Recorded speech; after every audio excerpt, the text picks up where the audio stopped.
যদি দেশৰ নয়নৰ মণি বুলি কওঁ, দেশৰ হিৰো বুলি কওঁ, দেশৰ প্ৰত্যেকজন মানুহৰ মুখত এটাই নাম হ'ল এইটো মহম্মদ শামী। তেওঁক দেশৰ প্ৰধানমন্ত্ৰীৰ পৰা আমাৰ ৰাজ্যৰ মুখ্যমন্ত্ৰীৰ পৰা সকলোৱে কিছু ভূয়সী প্ৰশংসা কৰিছে।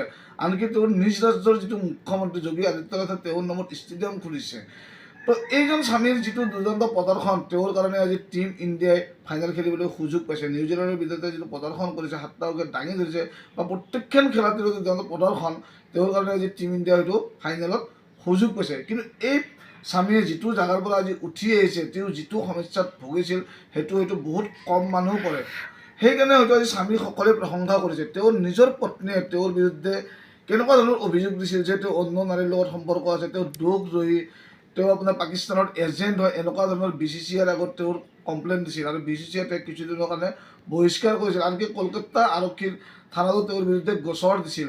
তো এনেকুৱা এজন মানসিক অশান্তিত ভুগি, এনেকুৱা সমস্যাত ভুগি, ইমান বিপদৰ মাজতো তেওঁ যি এনেকুৱা এটা ফৰ্ম দাঙি ধৰিছে, এনেকুৱা জেগালৈ ওলাই আহিছে, সেইকাৰণে হয়তো আজি মহম্মদ শামীক সকলোৱে চেলুট দিছে।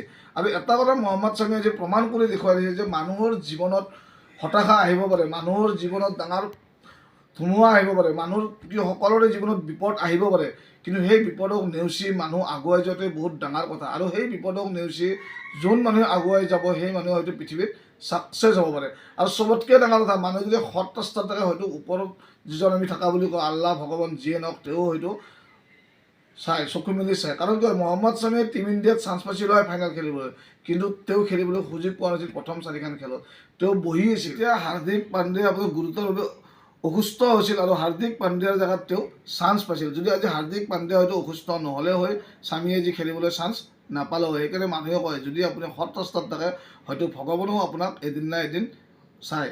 সেইকাৰণে মই এই স্বামীৰ পৰা মই এটাই নিজকে মই অনুভৱ কৰিছোঁ, বেলেগে ক'লে কি অনুভৱ কৰিছে মই গম নাপাওঁ, যে মানুহৰ জীৱনত যিমান ডাঙৰ মানুহ নহওক পৃথিৱীত, সি যিমান টকা পইচাই হওক, ধন সম্পত্তি হওক বা যিমান পদবীত নাথাকক কিয়, মানুহৰ জীৱনত হতাশা আহে, মানুহৰ জীৱনত বেয়া দিন আহে, মানুহৰ জীৱনত ডাঙৰ ডাঙৰ ধুমুহা আহে। কিন্তু এইবিলাক নেওচি যোনে আগুৱাই যাব পাৰে, এইবিলাকক যোনে ইগন'ৰ কৰি পেলাই, যে হৈছে ইগন'ৰ কৰি পেলাই যোনে আগুৱাই যাব পাৰে, সিয়ে হয়তো জীৱনত এজন সফল ব্যক্তিৰূপে পৰিচিত হ'ব পাৰে। হয়তো পৰিচিত হয়তো হৈছে, আৰু সেইটো এটা আজিৰ দিনত জ্বলন্ত উদাহৰণ হ'ল মহম্মদ শামী।